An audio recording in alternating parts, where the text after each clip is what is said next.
Hi, this is Tim of the 1916 Company. Welcome and thanks for logging on. If you love this watch, email us tmosso@the1916company.com. It is in the description below.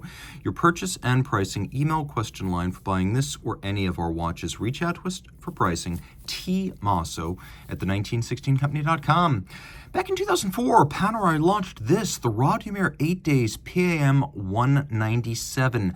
Back before Panerai became obsessed with the idea of claiming every movement was in-house, it often reached out to partners who could provide the best movements available, and it did so with no shame. Indeed, Panerai should be proud that in this watch beats the heart of Jaeger-LeCoultre, a watch that is designed to echo the 3646 combat watch of the 1930s. You could see it features a cushion-style case in pink gold that is 45 millimeters in diameter, at least that's the distance it is across. It is 15.2 millimeters thick and 54 millimeters from wire loop style lug to wire loop style lug, and it uses a 27 millimeter wide strap. On the wrist, the watch effectively wears like a 45 millimeter square cushion. So the lugs are there, but don't really think about them because they're not obtrusive. And even if they are hanging beyond your wrist, it doesn't look wrong or feel wrong. Wire lug Radiomirs have a very different look and feel to them. And you can see how far inboard of the edge of my wrist this watch really is. It's also not as thick as you might think. 15.2 isn't disastrous, and with a sloped and stepped case flank, it actually will fit decently beneath the cuff. It's a weighty watch. There's a lot of gold here. You can tell where the money went. Panerai watches generally feature rubber or calfskin straps, which is why the presence here of large rectangular scale, symmetrical scale alligator feels way upscale, and it is. This was an expensive and elite horlogerie watch from Panerai at the time. Made from 2004 through 2006, it is rare, and so you can see it is equipped with a beautiful reddish-brown matte finished strap. We have a contrasting stitch on the bottom calfskin. This is a Panerai factory strap. You could see, or pardon me, this one is Jean Rousseau, and you can see that it is in excellent condition. Jean Rousseau, of course, the OEM supplier of de Bethune and FP Journe, among others. And then we have a sort of wire loop evocative pin buckle right here with the Panerai branding on the pin. This is a very different buckle than you'll find on most Panerai watches, which tend to feature a large trapezoid. This is another key that the watch you're looking at is designed for luxury. Now, the way the lugs work is that there are two screws, one on each side, two to each flank, and then you will find that by removing them, the lugs pull straight out of the case. So unlike the original welded wire lug Radiomir style watches of the 30s, back when it was a reference number, not a name, Radiomir back then was the paint, and the watch was 3646. Those straps had to be sewn on and cut off. By removing these two screws, the lugs pull out and then they separate in the middle, and so that's how you swap straps right here. Taking a look at the case, you can see it is all fluid, it is all polished.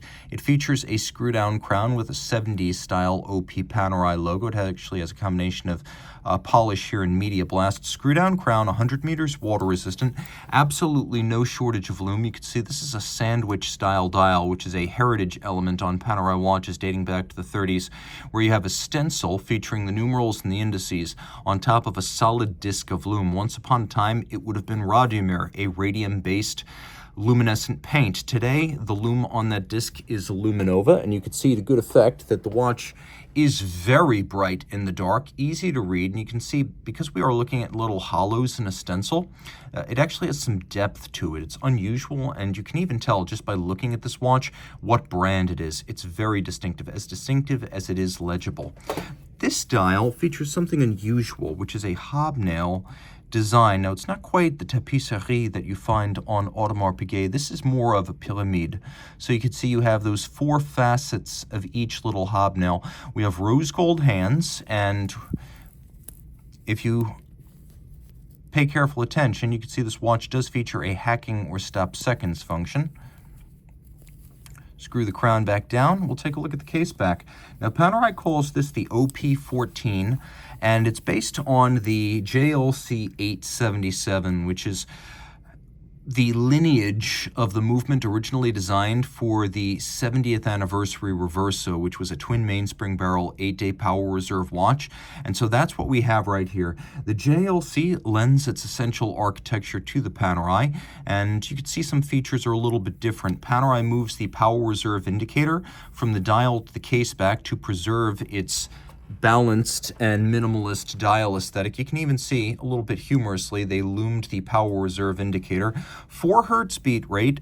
The joule count on the Panerai is actually higher than on the JLC. They both have the same rated 8-day power reserve.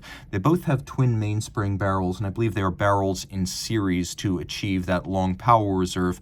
But one thing I will say about the Panerai is that it offers a tremendous amount of utility. Being a water-resistant watch with a ton of lume, you can take your high horology movement and go swimming with it and engage in sports. And this is the type of movement you would have found on JLC dress watches, Reversos, Masters. So the package here is a compelling one. You can also see some differential finishing elements.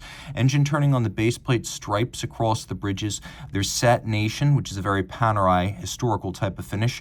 On the bridge for the power reserve indicator, we have both polished screws and fired blued screws. You can see the movement has excellent depth. The bevels are machined and mechanically applied, but neat and handsome. And there is a lot to love right here. And of course, it has an 8-day rated power reserve, though in fact, this will run for almost 10 days before it actually grinds to a stop. They want you to wind it every 8 days because that is the chronometric power reserve during which the watch will keep the best time. This is really a sports watch with the heart of a high horology dress watch, and it is the best of both worlds. If you love this watch, reach out to Team Mosso at the 1916company.com for pricing.